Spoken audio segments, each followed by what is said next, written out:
Hello, my friends. So it's Harry here from Phasio, and in this presentation, I'm going to be walking you through our new release, the new things that we released as part of our end of November update. There's a lot to go through, so I'm going to try and keep this short and focus on the big things. And to begin with, what I want to talk about is the emphasis that we've been placing on improving the B2B ordering flow, so making it easier for business-to-business customers to be able to order from you. Now, of course, much of the time, when B2B customers are ordering, it is the case that there's more than one person involved, often an engineer and also finance staff. So these changes that we've made are designed to help ease that flow for those users. So what you can see here in the checkout screen is the same as what you've seen before, but when you hit the checkout button, something else happens. There's not a pop-up for a login anymore. Now we get to this screen and there's the system will request contact details, either an email or a phone number, which is a little less committal than logging in.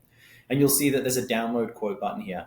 This is really important because oftentimes we found that some engineers are reluctant to click the place order button because they're worried that they're actually then considered to have fully placed the order. So the download quote button is a bit less committal and we think should be able to ease that process for them. So let me go ahead and let's see what this looks like here. So as you can see, once the users provided their one-time password, they're presented with information which includes their contact details. In this case, I'm going to do a delivery. So it'll be shipped. And you can see my tax information updates there, as you know. The customer is able to provide their tax information. So they can provide a tax number if they want. They can add notes to the order. And when they're happy with it, they can either go ahead and place order, which you guys are already familiar with, or they can download the quote. To illustrate the point, I'm going to click download quote right now. So when you click this creates a quote inside of your backend in Phasio, but obviously doesn't push it into production. It just creates the quote. And at the same time, downloads a PDF for the engineer.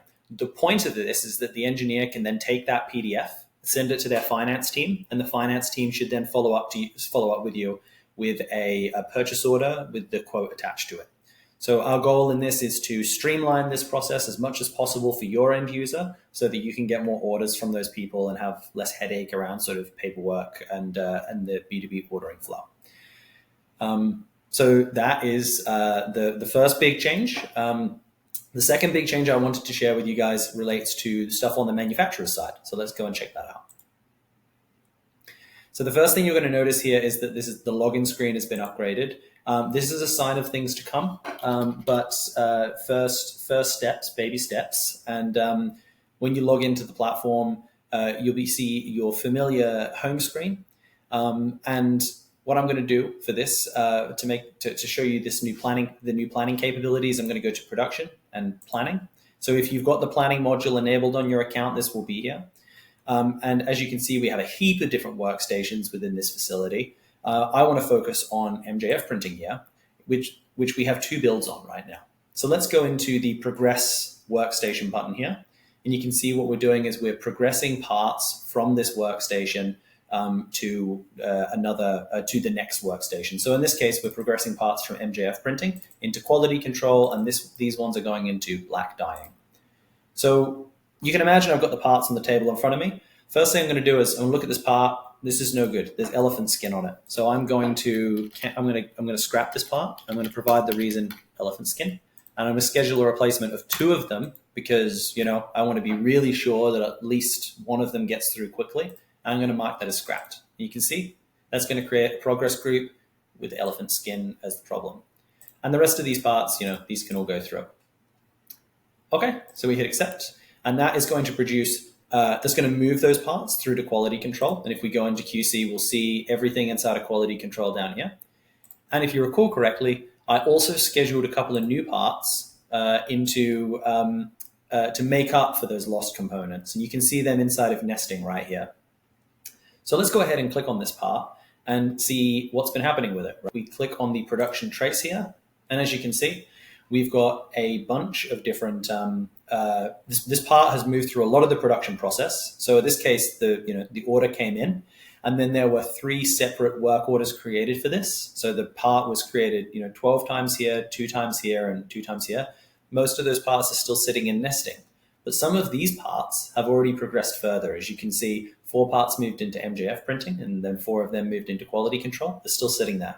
For these parts here that moved down into MJF printing, they actually got scrapped. So we can see here that, this gives us an overview of where did this part move through the production process and what else was, involved with this part as it moved through the production process. If, for example, we're curious to see, well, was there another part inside of build 7 with this one?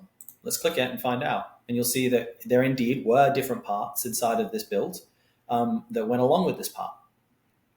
So in this release, we did we expanded the scrapping functionality, so that's all in place now. We extended the overview so that you can see scrapped parts inside of it, and you're going to see a lot more work in this regard over these next couple of months as well, as we sort of further deepen and expand our production capabilities to be able to improve operational efficiency and streamline some of those that internal communication that so often causes inefficiency on the production floor. So yeah, everybody, thank you so much for your time.